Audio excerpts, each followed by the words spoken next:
Começamos a edição da Rede Escola de hoje com uma novidade. A partir de agora, a nossa revista passará a contar com a tecnologia de audiodescrição. A audiodescrição é um recurso de acessibilidade e uma tecnologia assistiva que foi desenvolvida para o público com deficiência visual, mas que pode beneficiar pessoas com outras deficiências e também os idosos. Veja como funciona. Tem um painel aqui na frente e abre com senha, como o cadeado da minha bicicleta. Então tem que descobrir a senha. Um painel com 3 quadrados. Embaixo, 3 bolinhas. Ao lado, uma ampulheta. Nos quadrados, 3 números zeros. As bolinhas se colorem. Atualmente, transmitimos cerca de 200 horas mensais de conteúdo com o recurso. Por dia, exibimos aproximadamente 6 horas de programação com audiodescrição.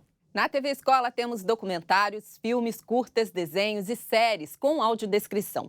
E a partir de hoje, a nossa Rede Escola também terá o uso desta tecnologia. Vamos então aos destaques. Vamos conhecer pessoas que vivem nas ruas e que retornaram aos estudos por meio de um projeto da Defensoria Pública do Rio de Janeiro.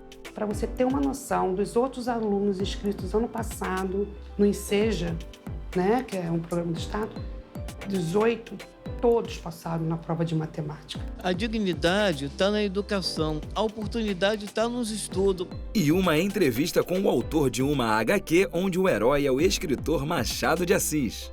Me pareceu que seria interessante pegar um autor bastante conhecido, Machado de Assis, e transformar ele num personagem como fosse uma espécie de Sherlock Holmes. Criado em 2017, o projeto Acelerando a Escolaridade da Defensoria Pública do Rio de Janeiro faz um trabalho com moradores de rua e oferece uma oportunidade dessas pessoas poderem voltar aos estudos. A terceira turma do projeto frequenta as aulas no Centro de Estudos Jurídicos, o Sejur. Vamos ver na reportagem de Emi Lobo. De acordo com o Instituto de Pesquisa Econômica Aplicada, mais de 100 mil brasileiros estão em situação de rua. Há 3 anos, Daniela viu a sua vida tomar um novo rumo e voltou para a sala de aula, dessa vez dentro da Defensoria Pública do Rio de Janeiro.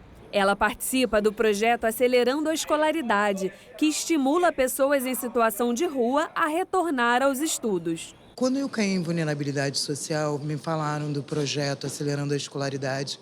Eu enxerguei no projeto uma possibilidade de retornar ao mercado de trabalho, de poder conquistar uma bolsa de estudos na faculdade e, enfim, me ressocializar novamente. A Defensoria Pública vem ampliando cada vez mais essa possibilidade, sabe? Essa forma de ter dar cidadania a essas pessoas invisíveis, E a escolaridade e a cultura é um fator transformador na vida deles. O projeto Acelerando a Escolaridade atende cerca de 50 pessoas em situação de rua aqui no espaço da Fundação Escola Superior da Defensoria Pública do Estado do Rio de Janeiro.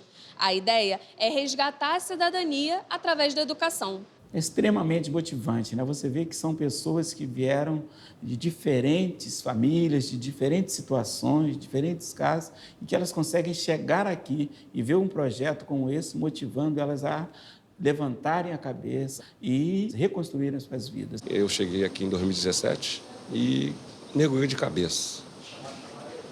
E isso aqui me levou a chegar ao extremo. Por quê? Eu logo me dei a ideia de matricular no colégio. Fiz uma prova do Enseja, passei, matemática, e isso aí me fez eu crescer muito, porque agora eu estou com mais vontade, mais garra de chegar onde eu quero chegar, a uma faculdade de Direito. Para você ter uma noção dos outros alunos inscritos ano passado no Enseja, que é um programa do Estado, 18 todos passaram na prova de matemática. Idealizado pela defensora Sara Quimas, o projeto oferece aulas de português, matemática, história, geografia, alfabetização, além de visitas culturais e palestras sobre literatura e saúde pública. A dignidade está na educação, a oportunidade está nos estudos, porque de estar com as pessoas que gostam de estudar, pessoas que têm sonhos a ser concretizados. Isso me deixa maravilhado, extremamente, como se fosse dizer assim, motivado para tudo, para estudo e para a vida, que é essencial. Eu tenho 49 anos de idade e ainda penso e sonho mais altos ainda, e eu tenho certeza que eu vou conseguir. Eu passei no vestibular, né, para a Faculdade de Santa Úrsula, um curso de Direito. Estou esperando uma possibilidade de uma bolsa. Enfim, faço um curso também de formação de instrutores de yoga, tudo através do projeto Acelerando a Escolaridade. A minha gana é essa, vencer. Chegar onde eu quero, chegar muito mais ainda. Atravessar o mundo com essa minha garra de vontade de querer estudar.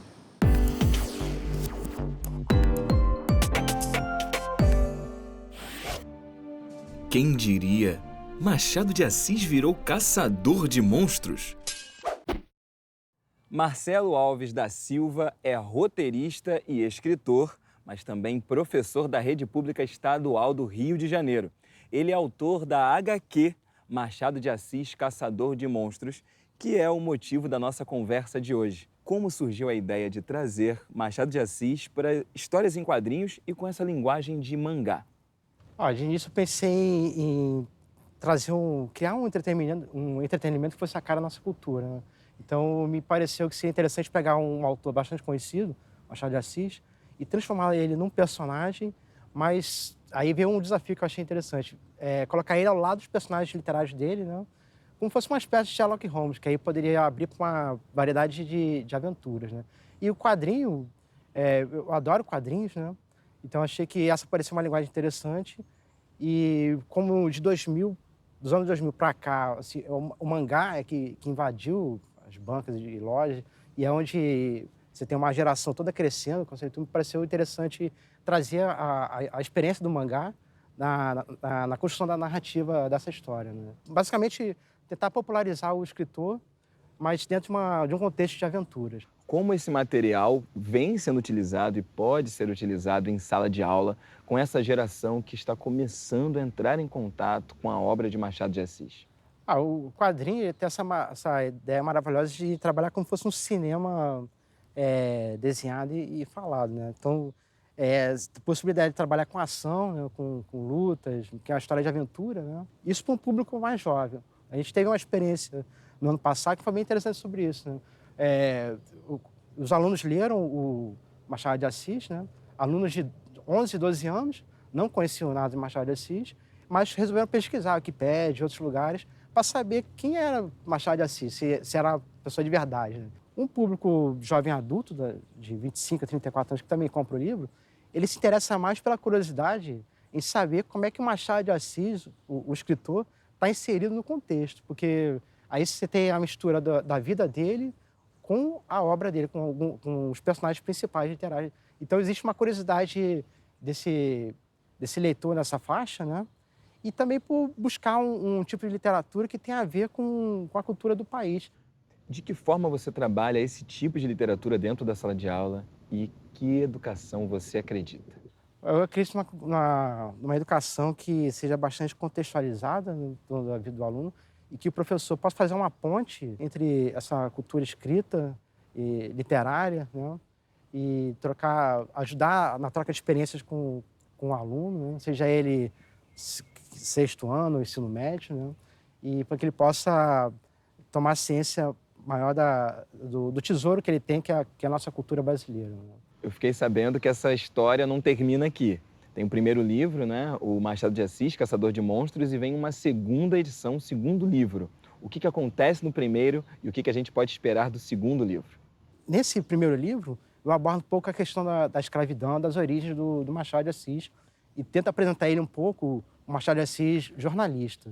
No segundo, a ideia é mostrar um pouco o Machado de Assis poeta e o contexto da ciência, do discurso da ciência, né? Que está muito presente no livro Alienista, né? E que tem a ver com o personagem do Médico Monstro, que eu achei que seria interessante, por causa do contexto histórico da relação do Brasil, que era muito forte com a Inglaterra. Valeu. Obrigado. Muito obrigado. E a gente segue agora falando de escolhas profissionais e como essa decisão afeta a vida de quem está no momento de optar por qual carreira seguir. Além de familiares, amigos e psicólogos, as escolas podem ajudar esses jovens a passar por esse desafio. No Distrito Federal, a direção de uma escola promove anualmente uma feira com a presença de profissionais de diversas áreas que passam para os alunos informações valiosas sobre cada profissão. Vamos ver na reportagem. escolha da profissão. Uma decisão que impacta o futuro quando o presente, marcado pelas mudanças trazidas pela adolescência, nem sempre é fácil. Uma contagem regressiva para um mundo novo e o adeus a uma vida toda na escola. Sair dessa proteção da escola é difícil? Dá um friozinho na barriga? É difícil, tipo, quando a gente passa do ensino fundamental para o ensino médio. Já é difícil, então acho que vai ser bem difícil. Porque você não vai ter... Não vai ser a mesma coisa de antes, vai ser muito mais diferente. Aí, sei lá, me dá um medo. Você já decidiu o que você vai fazer?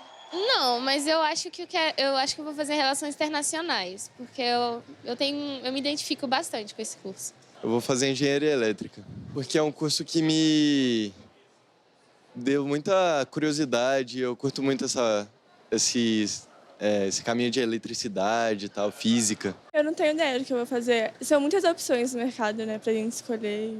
Para decidir o que fazer no futuro, o principal caminho é o autoconhecimento. A orientação profissional também pode ajudar nesse processo de escolha, com testes de carreira que mapeiam habilidades e aptidões.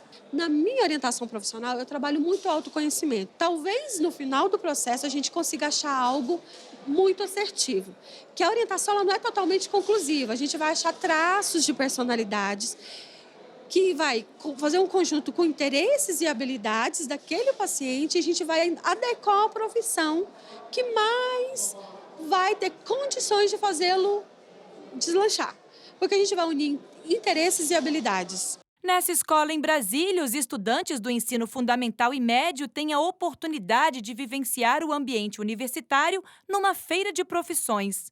A feira tem um pouco dessa característica de demonstrar para o aluno diversas possibilidades onde ele pode trilhar a própria carreira. É uma possibilidade grande de o aluno ou refutar a ideia ou confirmar a ideia que ele queria. Então, às vezes, o aluno fala, olha, eu quero fazer direito. E ele tem contato com uma palestra, com uma profissão de direito, e ali ele pode confirmar ou desistir daquela ideia, daquela opção.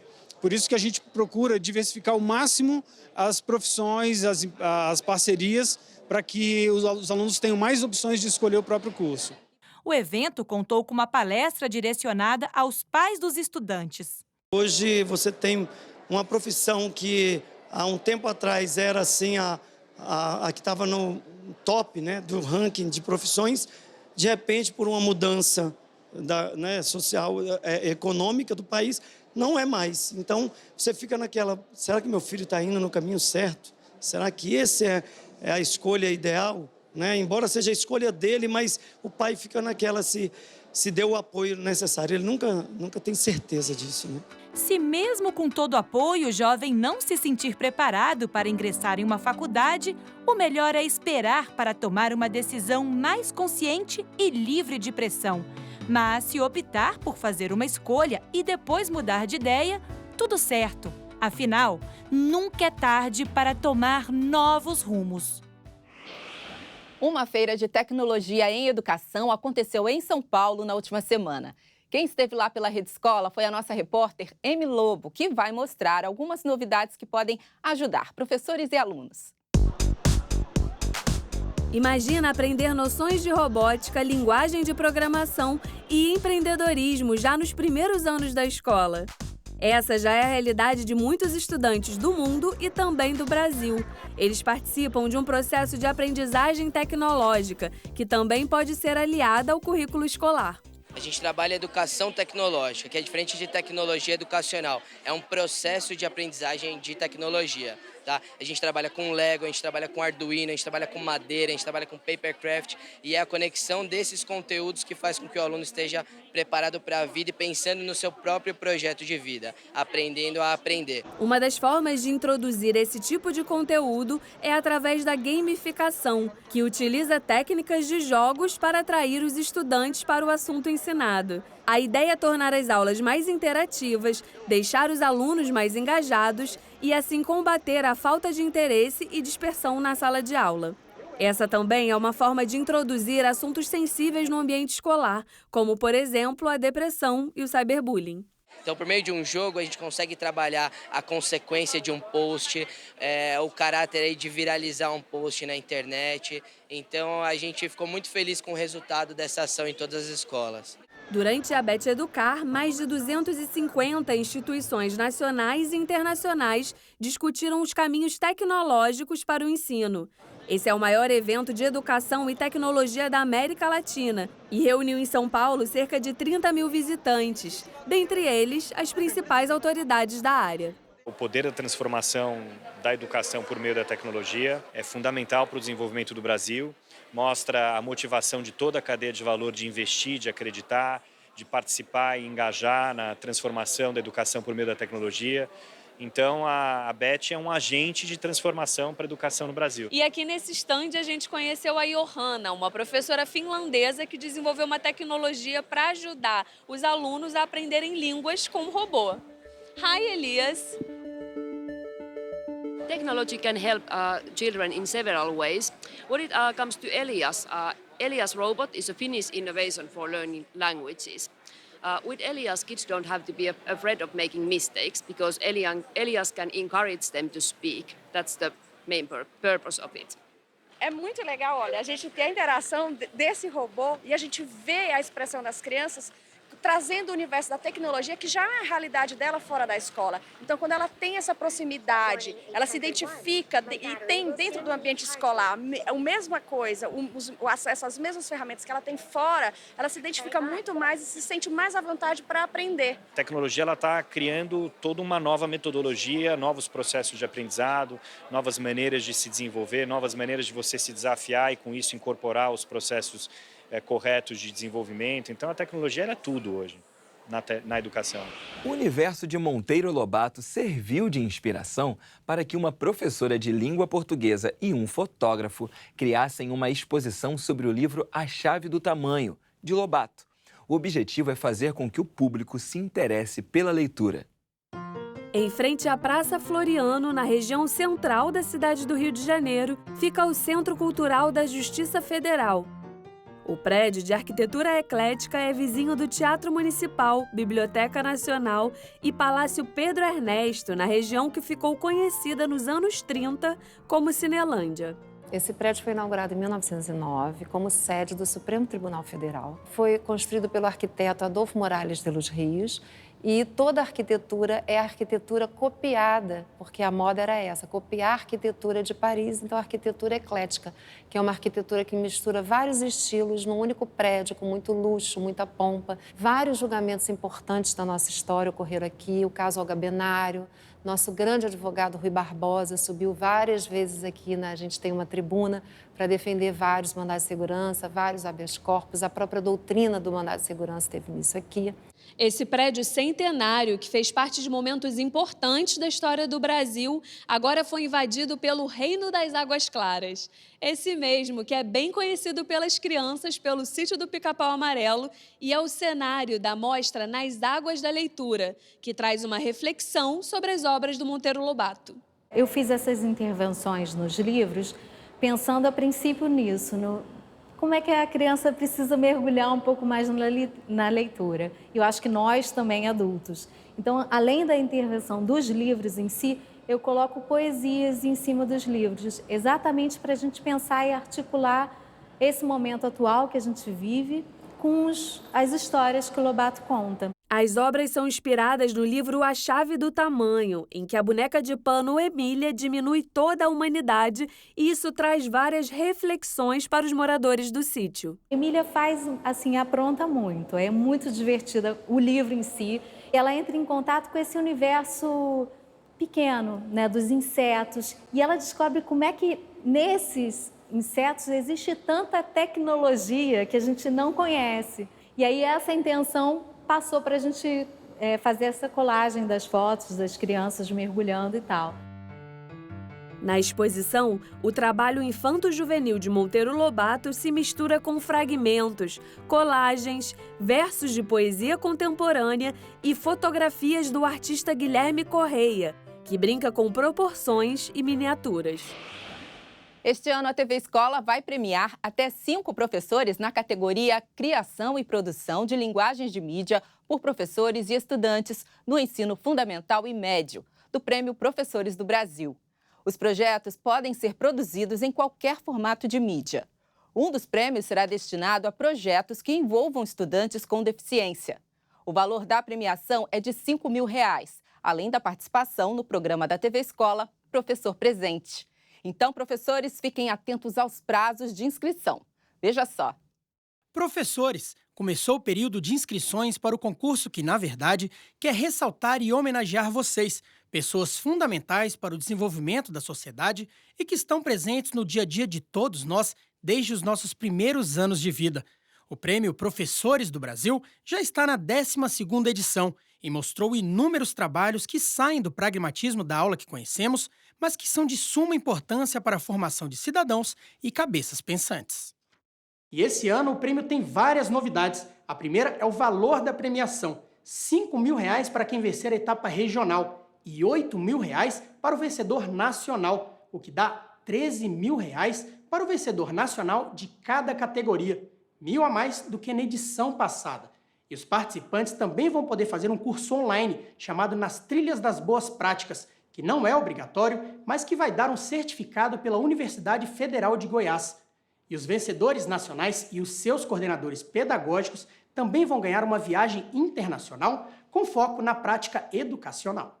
Quando a gente fala de inscrição de um projeto, o profissional que está em sala de aula, ele obrigatoriamente tem que pensar a natureza do projeto, quais são os objetivos, como ele vai desenvolver isso, quais as metodologias que são eficientes para o desenvolvimento desse trabalho. O prêmio é exclusivo para professores da rede pública de ensino e tem 6 categorias, que são as etapas da educação básica: creche, pré-escola, ciclo de alfabetização, que é do 1º ao 3º ano do ensino fundamental, depois 4º e 5º ano também do ensino fundamental, anos finais do ensino fundamental, ou seja, 6º ao 9º ano, e a última, o ensino médio. A disputa de cada categoria começa na etapa estadual, os vencedores passam para a regional até chegar à etapa nacional. Além disso, os professores podem concorrer a 5 temáticas especiais que podem ser encontradas no site. Ela é uma premiação à parte e, por isso, tem que indicar em qual delas o trabalho se encaixa. Há várias outras vantagens, como mostrar a criatividade do professor, fazer um intercâmbio de experiências entre os professores e também fazer com que o professor documente a sua experiência, porque muitas vezes ele está fazendo aquele trabalho, ele está tendo aquela criatividade, mas ele não documenta e essa experiência muitas vezes não é replicada. Então, professores, não percam a chance de mostrar o ótimo trabalho que vocês realizam em sala de aula. O período de inscrição vai até o dia 31 de maio no site premioprofessoresdobrasil.mec.gov.br. Lá também é possível ver o regulamento que tem mais detalhes sobre o prêmio. E assim a gente encerra a edição de hoje da Rede Escola. Para ver ou rever a nossa revista, entre no site tvescola.org.br e fique atento às novidades do programa nas redes sociais da TV Escola. Na TV, os horários do programa você já sabe. Tem Rede Escola toda sexta-feira às 19 horas, aos sábados às 16 horas, aos domingos ao meio-dia e às segundas-feiras ao 12h30. Quem vive no Rio, Niterói ou Grande Rio, o nosso programa é exibido toda terça-feira às 20 horas na Multirio, canal 26 da NET. Por hoje é só, até a próxima. Um beijo, tchau!